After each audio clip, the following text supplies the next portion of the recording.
Hello, my dear students. Welcome to Organic Chemistry class for BSc fourth semester. Dear students, आप लोगों को पता है कि हालात ख़राब होने की वजह से हम अपने क्लासेस को कैंपस में शुरू नहीं कर पा रहे हैं। तो जो पोर्शन बचा था आपके सिलेबस का, उसको कंप्लीट करने के लिए हम ऑनलाइन क्लासेस शुरू करने जा रहे हैं। तो हम डिस्कस कर रहे थे स्पेक्ट्रोस्कोपी में एनएमआर स्पेक्ट्रोस्कोपी। ठीक है, तो हम इस लेक्चर में उसी के इंट्रोडक्शन से शुरू करेंगे। So today we are going to discuss about introduction to NMR spectroscopy. Nuclear magnetic resonance spectroscopy NMR नाम से हमें थोड़ा सा आइडिया मिल रहा है कि इस टेक्निक में हम न्यूक्लियस का यूज़ करते हैं, कुछ मैग्नेटिक प्रॉपर्टीज़ को यूज़ करते हैं और इसमें कोई रेजोनेंस हो जाते हैं। ठीक है, वो देखते हैं आगे हम होता क्या चीज़ है इसमें। ये जो NMR स्पेक्ट्रोस्कोपिक टेक्निक है, ये एक पावरफुल टेक्निक है, ये एक पावरफुल टूल है to determine the structure of organic compounds. ठीक है, तो ऑर्गेनिक कंपाउंड्स का स्ट्रक्चर हम by using NMR spectroscopic technique हम इजीली एलुसिडेट कर सकते हैं। और जिस तरह से NMR में small amount of sample use करते थे, इसमें भी small amount of sample use करके हम किसी ऑर्गेनिक कंपाउंड का स्ट्रक्चर डिटरमाइन कर सकते हैं। और इसकी ये एक बेनिफिट ये है कि वो जो सैंपल आपने NMR टेक्निक में यूज़ किया वो भी डिस्ट्रॉय नहीं होते, उसको बार बार आप यूज़ कर सकते हैं, आप प्रिजर्व रख सकते हैं और कभी भी उसको फिर से आप एनालिसिस के लिए यूज़ कर सकते हैं। ठीक है ना, कुछ ऐसे सैंपल कंपाउंड जो होते हैं उनका तो इजीली NMR स्पेक्ट्रोस्कोपिक टेक्निक से उनका स्ट्रक्चर हम डिटरमाइन कर सकते हैं, लेकिन कुछ कॉम्प्लेक्स जो मॉलिक्यूल्स होते हैं उनको हम डिफरेंट NMR टेक्निक्स को यूज़ करके भी उनका स्ट्रक्चर डिटरमाइन कर सकते हैं। उनमें आपको UV विजिबल का भी सहारा लेना पड़ेगा, आपको IR का भी सहारा लेना पड़ेगा, मास का है, बहुत सारे स्पेक्ट्रोस्कोपी टेक्निक है। उन सब का डेटा जो है वो कलेक्ट करके फिर आपको उसका स्ट्रक्चर इलस्ट्रेट कर पाते हैं। यानी ये एक सिंगल ही टेक्निक हम नहीं कह सकते कि सारे स्ट्रक्चर को डिटरमाइन कर सकते हैं, लेकिन बहुत सारे डाटा को हम कलेक्ट करके फिर उससे इंफॉर्मेशन गैदर करके किसी मॉलिक्यूल का स्ट्रक्चर डिटरमाइन करते हैं। से फॉर एग्जांपल आप डॉक्टर के पास जाते हैं, आपको सैंपल से पहले देखते हैं कि क्या हो रहा है। अब उसको समझ में नहीं आ रहा है तो ब्लड टेस्ट देते हैं, और समझ में नहीं आ रहा है तो कुछ आपको अल्ट्रासाउंड के लिए, कुछ समझ में नहीं आ रहा है तो इंडोस्कोपी करो, फिर नहीं आ रहा है तो आप कहते हैं MRI करो। फिर इन सब को देख के फिर रिपोर्ट को देख के बोलते हैं कि आपको ये प्रॉब्लम है। ठीक है, इसी तरह से सारे टेक्निक्स को यूज़ करके एक्चुअल में हम किसी स्ट्रक्चर ऑर्गेनिक मॉलिक्यूल के स्ट्रक्चर को डिटरमाइन करते हैं। NMR is used to study a wide variety of nuclei। बहुत सारे न्यूक्लिया हम यूज़ करते हैं, जैसे ये हाइड्रोजन का isotope C13, N15, F19, P31, ये सारा न्यूक्लियाई हम यूज़ करते हैं NMR टेक्निक में। लेकिन हमारा जो कंसर्न पार्ट जो है वो H1 और C13 है। क्यों? ऑर्गेनिक कंपाउंड में सबसे ज़्यादा यही दो एलिमेंट जो होते हैं वो यूज़ होते हैं, तो इसलिए हमारा मेन कंसर्न पार्ट ये वाले दो हैं। ठीक है, तो अब नेक्स्ट देखते हैं।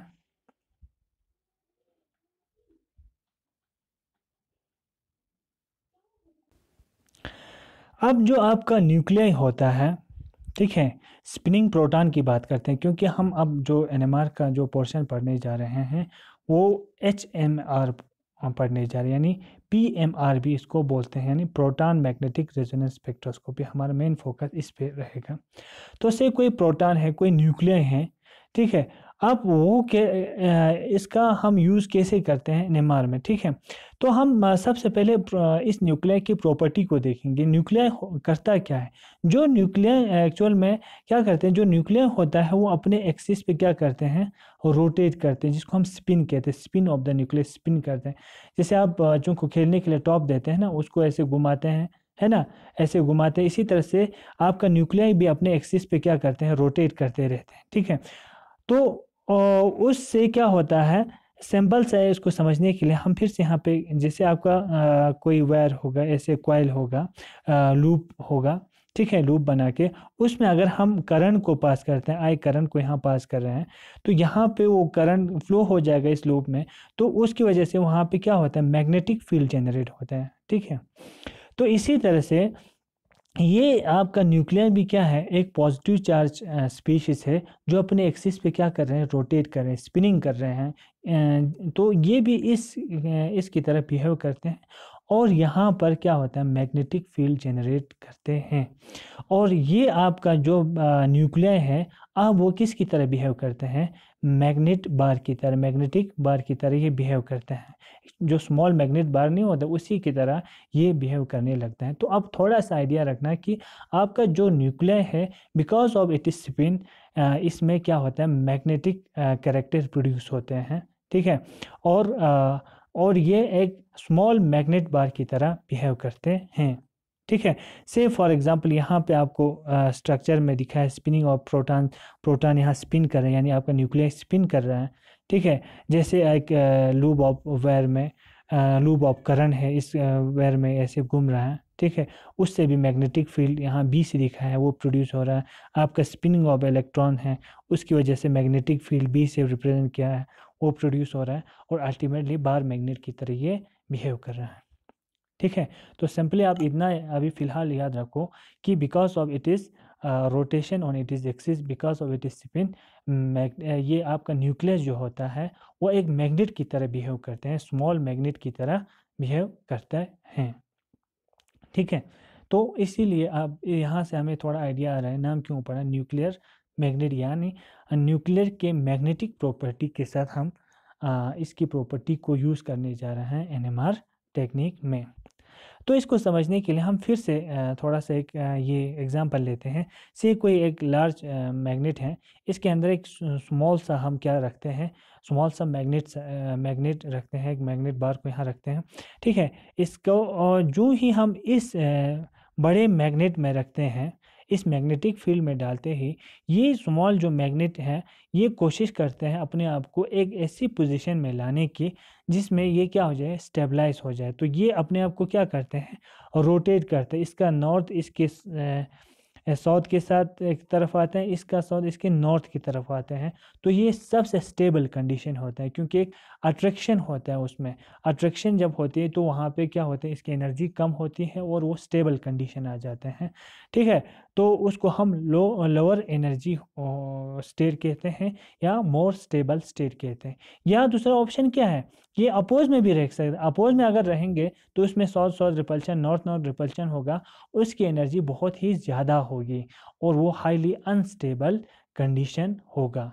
ठीक है, तो ये थोड़ा सा मैग्नेटिक बार की इस प्रॉपर्टी को आप याद रखेंगे ताकि हमें इसमें यूज़ हो जाए। ठीक है, आपने एक न्यूक्लियर को लिया और इसको एक्सटर्नल फील्ड में रखा, आपका external magnetic field B naught है। ठीक है, तो इसमें फिर से वही दो कंडीशन, या तो अलाइन विद द फील्ड हो सकते हैं, क्योंकि ये भी एक मैग्नेट है, इसका भी नॉर्थ पोल है, इसका साउथ पोल है। ठीक है, जब नॉर्थ साउथ के साथ और नॉर्थ के साथ जाएंगे तो हम कहेंगे अलाइन विद द फील्ड जा रहे हैं। ठीक है, तो जब ये अलाइन विद द फील्ड होते हैं तो उस समय क्या होता है, ये इसकी एनर्जी सबसे कम होती है, ये स्टेबल कंडीशन में आते हैं ये न्यूक्लियर। अब हम न्यूक्लियर की बात कर रहे हैं, बार मैग्नेट से हम न्यूक्लियर, हमारा न्यूक्लियर भी बार मैग्नेट की तरह ही बिहेव कर रहे हैं, एक छोटा सा मैग्नेट की पीस की तरह बिहेव कर रहे हैं। ठीक है, या इसमें दूसरा कंडीशन है, ये इस एप्लाइड मैग्नेटिक फील्ड यानी बी नॉट को अपोज कर सकते हैं, ऐसे अपोज कर रहे हैं, मैग्नेटिक फील्ड यहाँ से दे रहे हैं आप, इसको ये अपोज कर रहे हैं,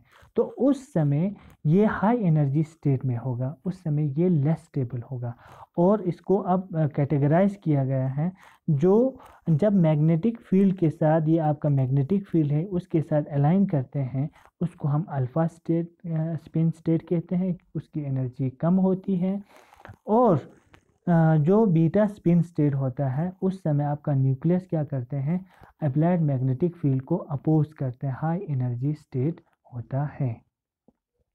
ठीक है, तो अब याद रखना है हमें कि इसमें दो स्टेट बने हैं, अल्फा स्टेट और बीटा स्टेट, बस इतना याद रखो। अब यहाँ हम देखेंगे क्या सारा न्यूक्लियाई जो है, हर एटम में तो न्यूक्लियाई होता है, वो एनएमआर एक्टिव होता है, एनएमआर में यूज़ होता है, एनएमआर टेक्निक में, तो इसका आंसर है नो। तो फिर कौन से एटम्स के न्यूक्लियाई जो एटम होते हैं या आइसोटोप होते हैं वो NMR एक्टिव होते हैं। तो उसके लिए ये है कि I का वैल्यू क्या होता है, I should not equal to 0, I नहीं हो, I इसका क्या है, ये I 0 के बराबर नहीं होना चाहिए। I क्या है, I है स्पिन नंबर या न्यूक्लियर स्पिन क्वांटम नंबर है ना, न्यूक्लियर स्पिन क्वांटम नंबर है, ठीक है। क्योंकि हमें पता है कि हर न्यूक्लियाई जो होता है वो अपने एक्सिस पे और रोटेट करते हैं और उसका एंगुलर मोमेंटम होता है, ठीक है। तो ये आई हमें आइडिया देते हैं, या न्यूक्लियर स्पिन जो क्वांटम नंबर है वो हमें आइडिया देते हैं कि कोई न्यूक्लियर NMR एक्टिव है कि नहीं। I should not equal to 0, ठीक है। तो आई का वैल्यू कुछ होगा। आई का वैल्यू कैसे निकालते हैं, ये तो बहुत ही कॉम्प्लिकेटेड प्रोसेस है, ठीक है। उसमें हम देखते हैं कि न्यूक्लियस में आपके न्यूट्रॉन के स्पिन क्या है, प्रोटॉन के स्पिन क्या है, उनको वेक्टर सम करके बहुत सी कॉम्प्लिकेट तरीके से इसको निकाल के देते हैं। तो हमारे लिए सबसे आसान क्या है, लिटरेचर सर्वे करके, यानी लिटरेचर में हर एलिमेंट का, हर आइसोटोप्स का आपको आई का वैल्यू दिया होता है, आप उसको देख सकते हैं, ठीक है। उससे भी आसान तरीका क्या है, कौन सा NMR एक्टिव है, कौन सा NMR इनएक्टिव है, उसके लिए क्या देख सकते हैं आप, उसका एटॉमिक नंबर या मास नंबर देख सकते हैं। अगर किसी एटम का एटॉमिक नंबर ऑड होगा वो NMR एक्टिव होगा, या मास नंबर ऑड होगा वो भी क्या होगा, NMR एक्टिव होगा। बस आप सिंपल ये टेक्निक यूज़ कर सकते हैं, NMR एक्टिव है कि नहीं। अब अपने एक एग्जांपल लेते हैं। फिर फॉर एग्जांपल आपका प्रोटॉन है, जैसे हम यही तो H1 वाला ही पढ़ने जा रहे हैं। हाइड्रोजन है, हाइड्रोजन का एटॉमिक नंबर 1 है, इसका मास नंबर भी 1 है। क्या NMR एक्टिव है? यस, मास नंबर भी 1 है, इसका एटॉमिक नंबर भी NMR एक्टिव है। कार्बन की बात करते हैं, कार्बन C12 है, ये आइसोटोप है इसका एक। कार्बन का एटॉमिक नंबर मास नंबर 12 है, एटॉमिक नंबर 6 है, ठीक है। तो यहाँ पे दोनों इवन है, तो ये NMR इनएक्टिव है। इसका एक आइसोटोप है 13, ये इसका एटॉमिक नंबर 6, क्या ये NMR एक्टिव है? ये तो इवन है लेकिन इसका मास नंबर क्या है, 13 है, तो ये NMR एक्टिव है। आप इस तरह से भी पता कर सकते हैं, बाकियों का वैल्यू दिया होता है। जिन न्यूक्लियाई का आई का वैल्यू 0 होगा वो NMR इनएक्टिव होगा, जिनके आई का वैल्यू कुछ होगा वो NMR एक्टिव होगा। और अभी हम ज़्यादातर ऑर्गेनिक कंपाउंड में हमने कहा, ऑर्गेनिक केमिस्ट क्या यूज़ करते हैं, हाइड्रोजन और कार्बन को। तो दोनों का आई का वैल्यू जो है वो 1/2 है, ठीक है। और इसीलिए जब इनको हम मैग्नेटिक फील्ड में डालते हैं, ठीक है, इसी न्यूक्लियर को, जैसे कोई ऑर्गेनिक कंपाउंड उसमें ज़्यादातर कार्बन हाइड्रोजन होंगे ना, उसको हम मैग्नेटिक फील्ड में डालते हैं B0 से फॉर एग्जांपल, तो या तो वो न्यूक्लियर अपोज करेंगे या अप्लाई करेंगे ना। अब देखते हैं वो कितने ओरिएंटेशन अगेंस्ट द फील्ड के अप्लाई करने पे वो कितने ओरिएंटेशन, पॉसिबल ओरिएंटेशन होते हैं। तो उसके लिए ये फार्मूला आप यूज़ कर सकते हैं। से कोई न्यूक्लियस है, उसका स्पिन क्वांटम नंबर यानी nuclear spin quantum number I है, तो I है तो कितने पॉसिबल ओरिएंटेशन हो सकते हैं, तो उसके लिए है ये फार्मूला आप यूज़ करते हैं 2I + 1, ये भी यूज़ कर सकते हैं। I का वैल्यू कितना है, 2 × 1/2 + 1, तो कितना आ जाएगा 2। यानी इसमें दो ही ओरिएंटेशन पॉसिबल, जो हमने इससे पहले भी देखा, एक या तो अपोज कर सकते, इसकी एनर्जी कम होगी अल्फा स्टेट, उसको हम +1/2 से भी दिखाते हैं, या उसके वो अपोज कर सकते हैं या अलाइन कर सकते हैं, उससे हमें एनर्जी कम होगी, या अपोज कर सकते हैं जिसको हम बीटा स्पिन स्टेट कहते हैं, उसको हम -1/2 से भी दिखाते हैं। तो इसके दो ही पॉसिबल ओरिएंटेशन होते हैं, उसकी वजह से उसमें एनर्जी गैप बन जाएगा, ठीक है। तो ये आप ऐसे भी आप कैलकुलेट कर सकते हैं। अब नेक्स्ट देखते हैं, ये से अगर आपने मैग्नेटिक फील्ड ही अप्लाई नहीं किया तो क्या होगा, आपका जो न्यूक्लियस होंगे वो रैंडमली ओरेंट होगा, है ना, इस तरह से रैंडमली ओरेंट होगा, और वो इनका नेट रिजल्टेंट जो होगा वो क्या हो जाएगा, एनर्जी 0 हो जाएगा, क्योंकि वो रैंडम कोई इधर होगा कोई उधर होगा, उनमें कोई एनर्जी सेपरेशन नहीं होगा, तो वहाँ पे कोई डिफरेंस इन एनर्जी नहीं होगा, रैंडमली ओरेंट होगा, ठीक है, with in absence of magnetic field, जब कोई मैग्नेटिक फील्ड आप वहाँ पे अप्लाई नहीं कर रहे हैं, ठीक।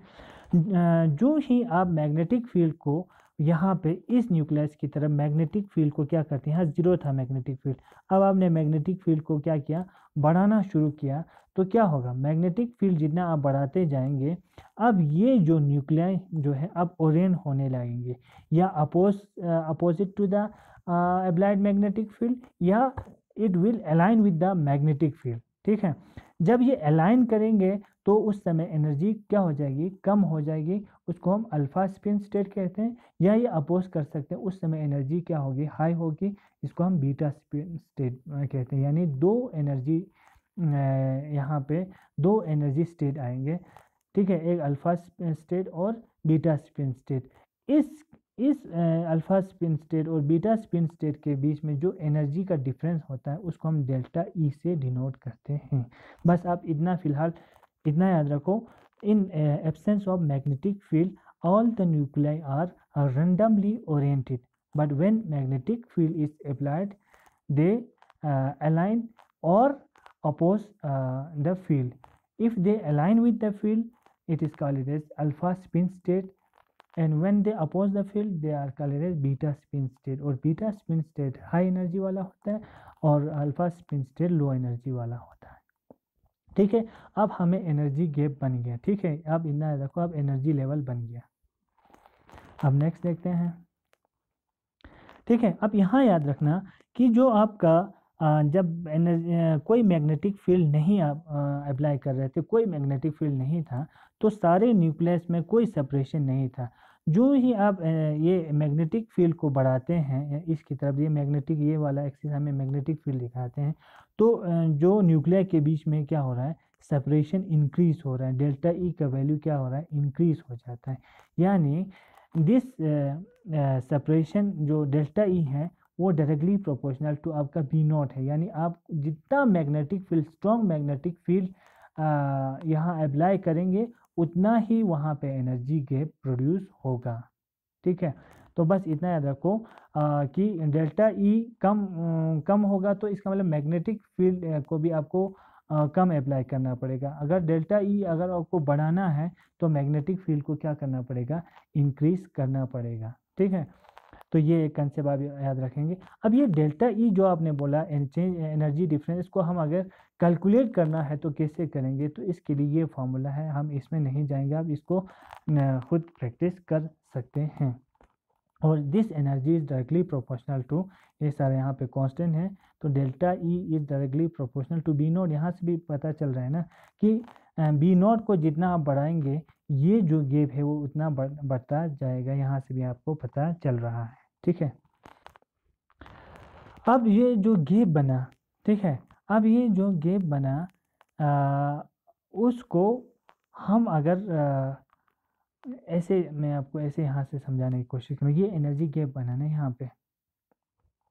ठीक है, अब वो energy gap in terms of हम यहाँ पे फोटॉन्स की एनर्जी या कोई फ्रीक्वेंसी के साथ अगर इसको मैच करना चाहेंगे इलेक्ट्रोमैग्नेटिक रेडिएशन के फ्रीक्वेंसी के साथ, तो इसके लिए हमें ये फार्मूला यूज़ करने का, delta E equal to H nu है ना, वो भी, ये भी एच न्यू भी एनर्जी को रिप्रेजेंट कर रहा है ये, क्योंकि ये this gap is correspond to कौन सा है, इलेक्ट्रोमैग्नेटिक रेडिएशन की एनर्जी के साथ, वो हम आगे देखेंगे कैसे। ठीक है, तो एच न्यू से ये, तो इसको कैलकुलेट करके यहाँ पे ऐसा आ रहा है, फिर से आपको ये आ रहा है, देखो frequency directly proportional to B naught, यानी बी नॉट जितना ज़्यादा होगा आपको फ्रीक्वेंसी उतना ज़्यादा आपको अप्लाई करना पड़ेगा। यानी ये फ्रीक्वेंसी हो गया आपका, ये मैग्नेटिक फील्ड हो गया, और जो भी आपके स्पेक्ट्रो ये है NMR के स्पेक्ट्रोमीटर्स हैं उनमें मैग्नेटिक फील्ड को जो भी मैग्नेटिक फील्ड यूज़ करते हैं ना, उसमें जो एनर्जी गैप ये जो बनता है, वो जो एनर्जी गैप आते हैं रेडियो फ्रीक्वेंसी रीजन में आता है, radio frequency region of the electromagnetic spectrum. अब थोड़ा सा मैं यहाँ आपको समझाने की कोशिश करूँगा हुआ क्या है, थोड़ा कंफ्यूज हो रहा है। जब हमने यूवी विजिबल रेडिएशन की बात करते हैं तो वहाँ हमने यूवी विजिबल यूज़ किया ना, कोई मैग्नेटिक फील्ड यूज़ किया, कुछ भी नहीं किया, सिर्फ इलेक्ट्रोमैग्नेटिक रेडिएशन यूज़ किया। कौन सा, यूवी विजिबल यूज़ किया। ठीक है, क्यों, क्योंकि वहाँ पे एनर्जी लेवल्स ऑलरेडी बने थे, है ना, फिर उन एनर्जी लेवल्स में इलेक्ट्रॉन फर्स्ट लेवल से सेकंड में, फर्स्ट से थर्ड में ऐसे जंप कर रहे थे, उस समय जो ये एनर्जी गैप आता था, दीज एनर्जी गैप ये जो एनर्जी गैप है, these energy gaps correspond to UV visible radiation. वहाँ से फिर यूवी विजिबल रेडिएशन की एब्जॉर्प्शन होती थी। ठीक है, वहाँ ऑलरेडी एनर्जी गैप थे, इलेक्ट्रॉनिक एनर्जी लेवल्स थे।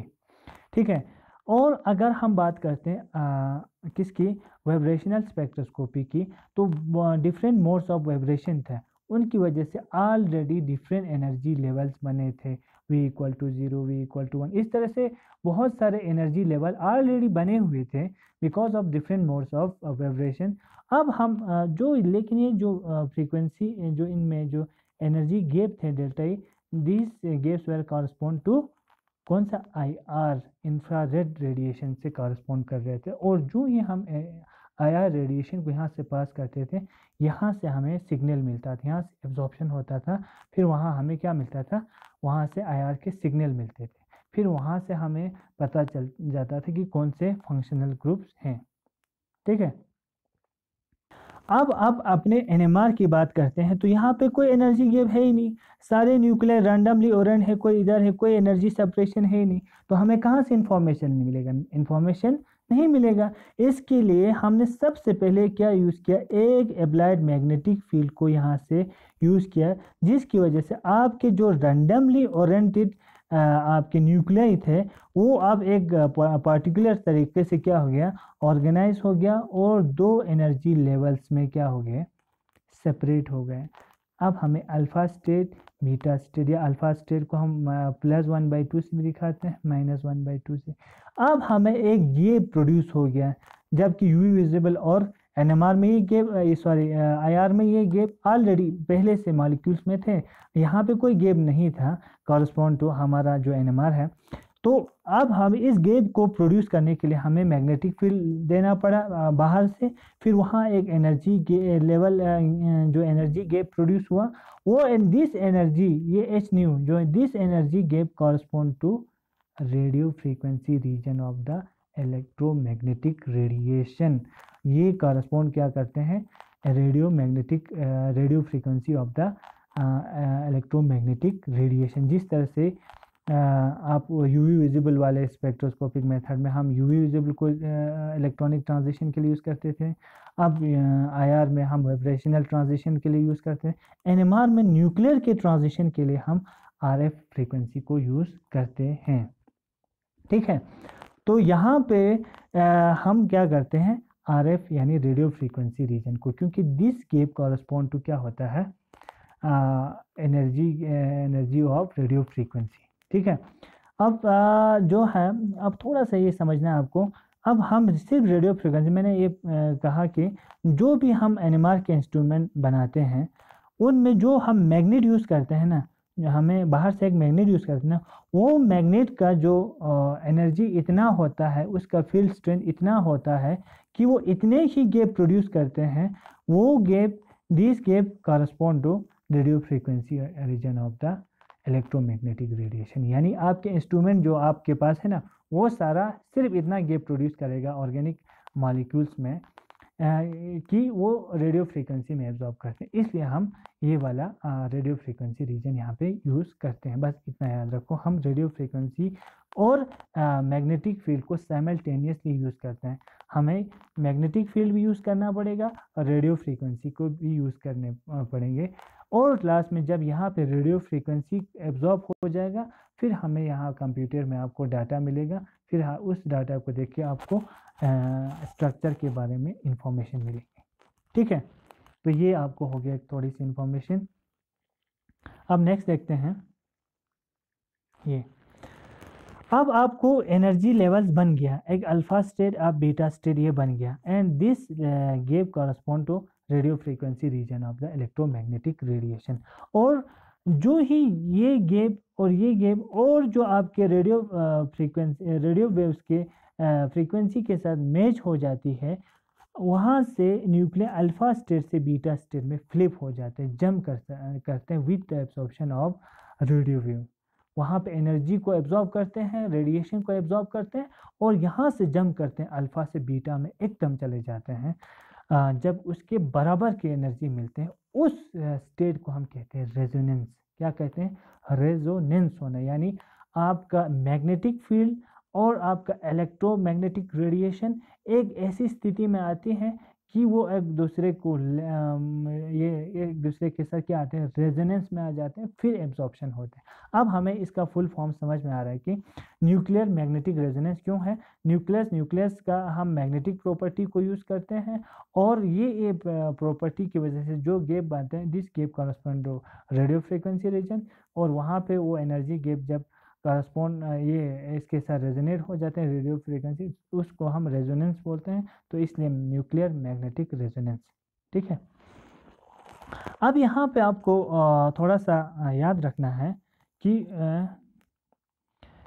जो आपको कि जब तक एक फिक्स्ड अमाउंट ऑफ एनर्जी इसको नहीं मिलेगा तब तक यहाँ पे कोई ट्रांजिशन नहीं होगा, because these levels are quantise. जैसे हमने IR वाले में, UV विजुअल में, माइक्रोवेव में, सब में बोला ना कि ये लेवल्स क्या होते हैं, क्वांटाइज होते हैं, और जब तक उसको एक फिक्स्ड अमाउंट ऑफ एनर्जी नहीं मिलेगा तब तक वहाँ पे वो ट्रांजिशन नहीं दिखाएगा। से फॉर एग्जाम्पल इसको समझाने के लिए क्रूड सा एग्जाम्पल मैं दे सकता हूँ।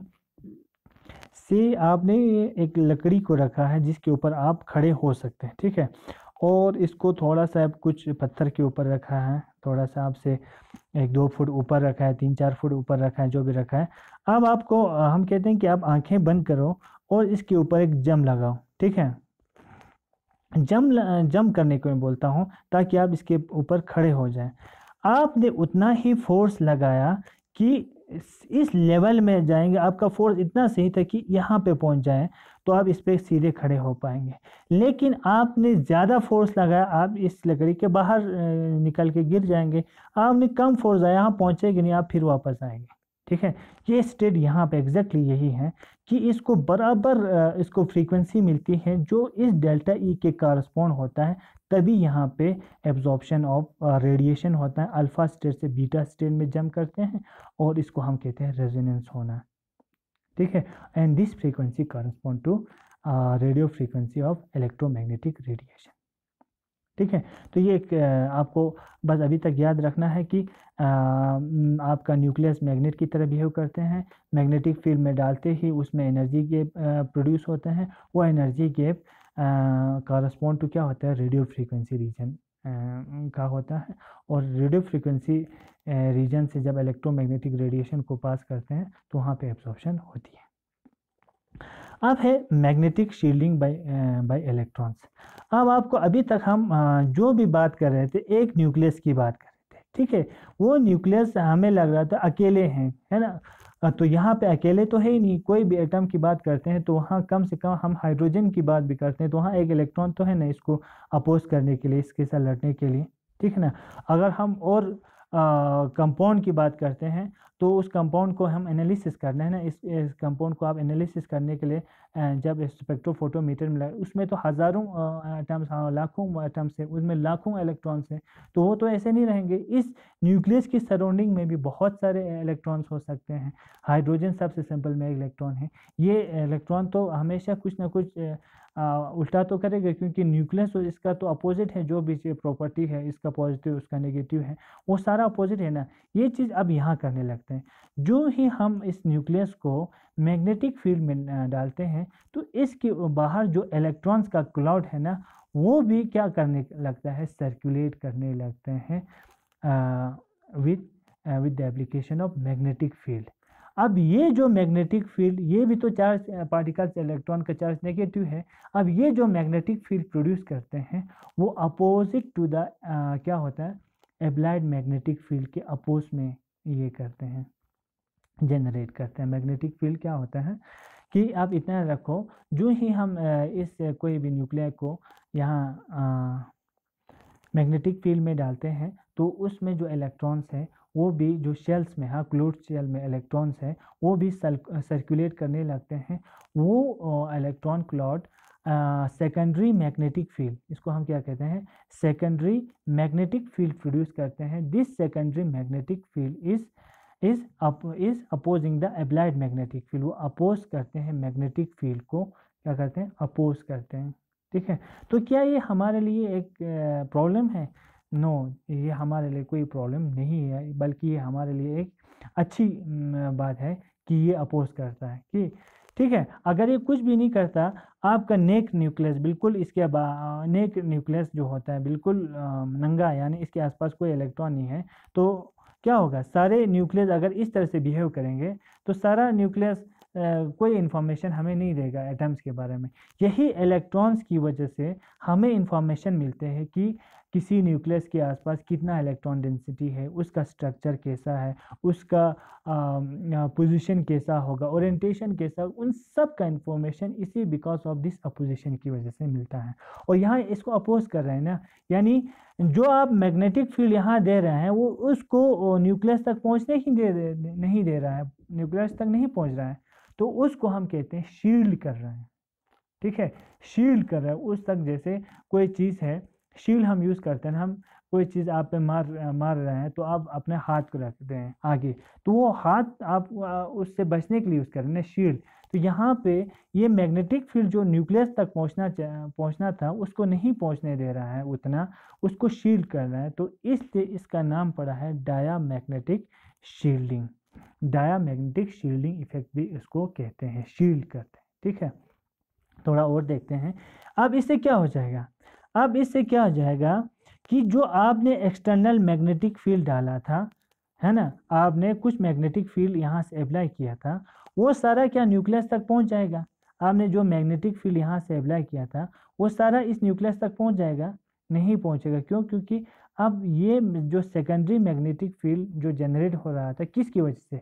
इलेक्ट्रॉन्स की वजह से। यहाँ पे याद रखना, एक इलेक्ट्रॉन की वजह से क्रिएट हो रहा है, एक न्यूक्लियस की वजह से क्रिएट हो रहा है। अब हम जो बात कर रहे हैं इलेक्ट्रॉन्स की वजह से जो फील्ड क्रिएट हो रहा है वो अपोज कर रहे हैं, तो वो इस फील्ड को थोड़ा सा क्या कर देगा, कम कर देगा, इसकी पावर को क्या क्या करेगा, कम कर देंगे। ठीक है, जैसे कोई हम किसी चीज़ पे किसी फोर्स से मारते हैं, ठीक है, अगर उसके बीच में कोई दूसरा कोई कपड़ा होगा, मटेरियल होगा, तो जितना फोर्स से हमने उस चीज़ पे मारा ना, वो उतने फोर्स पे उस चीज़ पे लगेगा ही नहीं, क्योंकि बीच में क्या आ गया, आपको शील्ड करने को कोई कपड़ा आ गया ना, तो थोड़ा कम ही फील होगा। यही चीज़ यहाँ पे हो रहा है, बीच में क्या हो रहा है, अपोजिंग फील्ड आ रहा है, तो बी एक्सटर्नल जो होता है उससे हमें बी शील्डिंग जो magnetic field, secondary magnetic field जो होता है उसको क्या करना है, माइनस करना पड़ेगा, फिर हमें बी इफेक्टिव मिलेगा। ठीक है, उसके लिए हम कुछ एग्जाम्पल भी लेंगे, आपको और समझ में आएंगे कि हमें जो जितना आपने मैग्नेटिक फील्ड अप्लाई किया था उतना मैग्नेटिक फील्ड आपके न्यूक्लियस को फील नहीं होता है, बिकॉज आपका डायमैग्नेटिक शील्डिंग की वजह से। ठीक है, इसको समझने के लिए ये वाला एग्जांपल लेते हैं। ये जो बीच में छोटा सा काला सा दिखा रहा है ना, ये आपका न्यूक्लियस है, आपका प्रोटॉन है। ठीक है, और जो बड़ा सा ब्लू कलर का है आपका इलेक्ट्रॉन का क्लॉड है। जो ही आपने यहाँ से मैग्नेटिक फील्ड यहाँ से अप्लाई किया, अब ये सारा जो इलेक्ट्रॉन्स का क्लॉड है वो सर्कुलेट करने लगता है। जब सर्कुलेट करने लगते हैं, ये induced field oppose to the applied magnetic field, इसके अपोजिट में ये अप्लाइड मैग्नेटिक फील्ड इंड्यूस होता है। ठीक है, अब इंड्यूस होता है तो बी नॉट का जो ताकत था वो क्या हो जाएगा, इसको अपोज करने वाला है तो कम हो जाएगा। ठीक है, अब इसको समझने के लिए एक एग्जांपल देते हैं।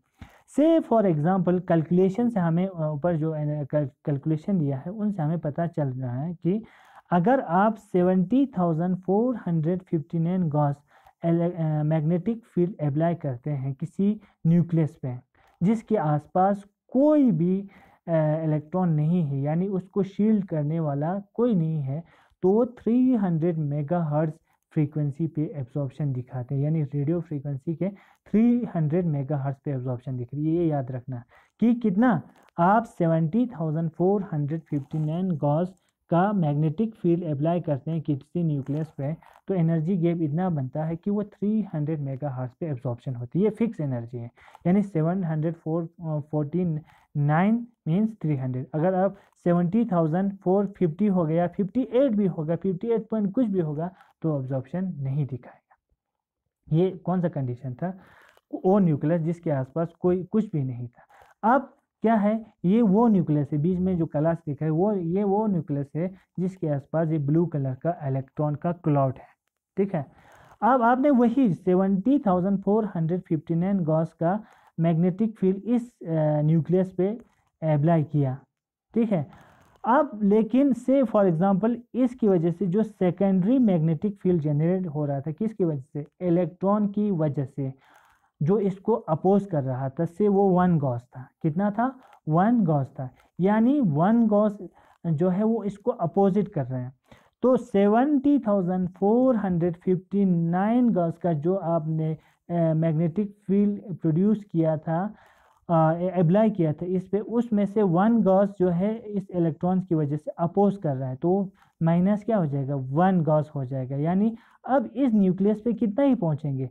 70,458 गॉस ही मैग्नेटिक फील्ड इसको फील होगा, उससे ज़्यादा नहीं होगा।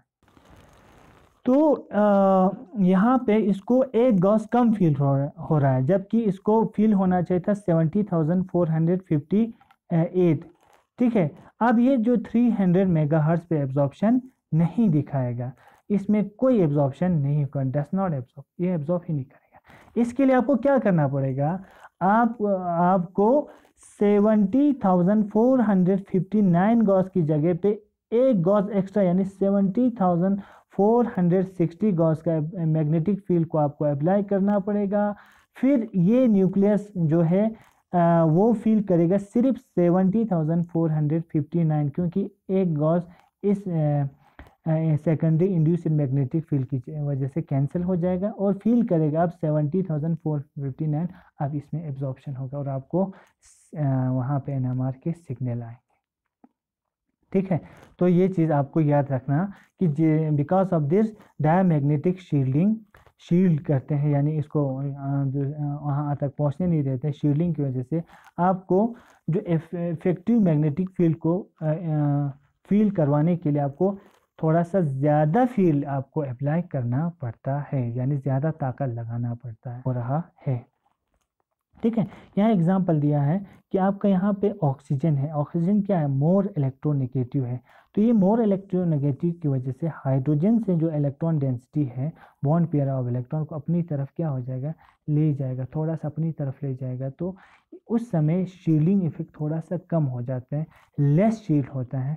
इसके कंपेरिजन में ये लोअर फील्ड पे क्या करते हैं? एब्जॉर्ब करते हैं। यही तो इसका एक ब्यूटी है इस NMR टेक्निक का, कि थोड़ा सा भी इलेक्ट्रॉनिक इन्वायरमेंट इधर इधर हो जाए ना, आपको बहुत सारा इंफॉर्मेशन मिलते हैं कि इसके पास कौन बैठा है, ठीक है ना।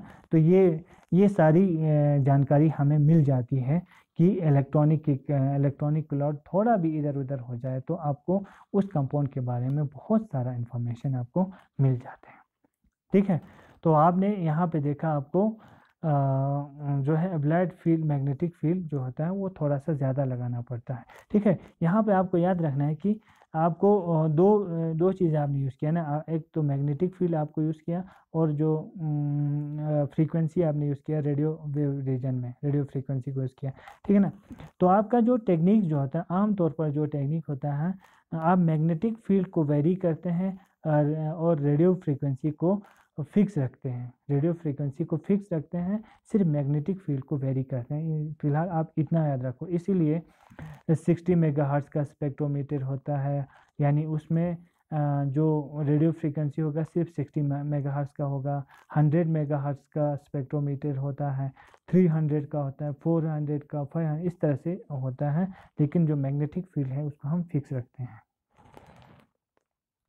ठीक है। अब नेक्स्ट देखते हैं। और अब मैंने कहा कि इस NMR टेक्निक का यही ब्यूटी है कि इसमें कि थोड़ा सा इलेक्ट्रॉनिक का जो क्लॉट है, इलेक्ट्रॉन की डेंसिटी इधर उधर हो जाए तो हमें बहुत सारा इंफॉर्मेशन मिलता है about the structure of the क्या कंपाउंड। उसमें उससे क्या मिलता है? The number of different absorption level मिलते हैं, जिसको हम सिग्नल कहते हैं, पीक्स कहते हैं, हम एग्जाम्पल में देखेंगे। उससे हमें डिफरेंट टाइप्स के प्रोटॉन्स के बारे में इंफॉर्मेशन मिलते हैं, है ना। कितना अमाउंट ऑफ शील्डिंग हुआ, उससे भी हमें इसके इलेक्ट्रॉनिक स्ट्रक्चर के बारे में पता चलता है कि जो इलेक्ट्रॉन्स है वो प्रोटॉन से कितना दूर है, कितना क्लोज है, इसका क्या स्ट्रक्चर है, उसके बारे में हमें इंफॉर्मेशन मिलते हैं, ठीक है ना। कितना इसका इंटेंसिटी है, कितना ये तेज़ सिग्नल दे रहा है, उसके हिसाब से मैं कितना नंबर ऑफ प्रोटॉन है उसके बारे में पता चलते हैं, वो हम आगे देखेंगे कैसे। स्प्लिटिंग ऑफ सिग्नल्स, कभी कभी जो एक सिंगल सिग्नल होना चाहिए था 2-3 सिग्नल आते हैं, उससे भी कितने प्रोटॉन्स है उसका इंफॉर्मेशन हमें मिलता है। ये कुछ जानकारी मिलते हैं जो हम आगे एग्जाम्पल में और देखेंगे, ठीक है। तो डियर स्टूडेंट, आप लोगों को थोड़ा सा अब आइडिया आया होगा कि NMR टेक्निक होते क्या हैं, तो इसको थोड़ा हम समराइज़ करते हैं, ठीक है। आपके जो न्यूक्लियाई है, जिसको हम आप प्रोटॉन PMR कहेंगे, प्रोटॉन मैग्नेटिक रेजोनेंस स्पेक्ट्रोस्कोपी, उसको हम मैग्नेटिक फील्ड में रखते हैं। तो या तो अलाइन विद द फील्ड होते हैं या अपोज होता है। जब अलाइन होते हैं तो अल्फा स्पिन स्टेट बनते हैं, जब अपोज होते हैं तो बीटा स्पिन स्टेट होता है, ठीक है ना। जब वो मैग्नेटिक फील्ड में होते हैं उसी समय हम वहाँ से इलेक्ट्रोमैग्नेटिक रेडिएशन को पास करते हैं, जो कि रेडियो फ्रीक्वेंसी रीजन में होता है। जब वो एनर्जी गैप और रेडियो फ्रीक्वेंसी रीजन का एनर्जी मैच होता है, जिसको हम रेजोनेंस कहते हैं, वहाँ पे क्या होता है, एनर्जी एब्जॉर्ब होती है, ठीक है। और जितना वो गैप मैग्नेटिक फील्ड को बढ़ाते हैं, उतना वो गैप बढ़ता है, उतना हमें रेडियो फ्रीक्वेंसी की एनर्जी को भी बढ़ाना पड़ता है। और इलेक्ट्रॉन्स की वजह से जो प्रोटॉन्स के सराउंडिंग में जो भी इलेक्ट्रॉन्स क्लाउड होते हैं, उसकी वजह से सेकेंडरी मैग्नेटिक फील्ड जनरेट होता है, जो एब्लाइड मैग्नेटिक फील्ड को क्या करते हैं, अपोज करते हैं। और इस इफेक्ट को हम डायमैग्नेटिक शील्डिंग कहते हैं। अगर उस प्रोटॉन के आसपास कोई इलेक्ट्रोनेगेटिव एलिमेंट होगा, कोई इलेक्ट्रोनेगेटिव एटम होगा, तो वो थोड़ा सा इलेक्ट्रॉन डेंसिटी को अपनी तरफ लाते हैं, उस समय वो थोड़ा सा डीशील्ड हो जाते हैं। तो डियर स्टूडेंट, अगर आपको कोई कन्फ्यूजन रहते हैं तो आप कमेंट सेक्शन में आपके गूगल क्लासरूम के वहाँ फिर से आप पूछ सकते हैं। तो आज के लिए इतना काफ़ी है।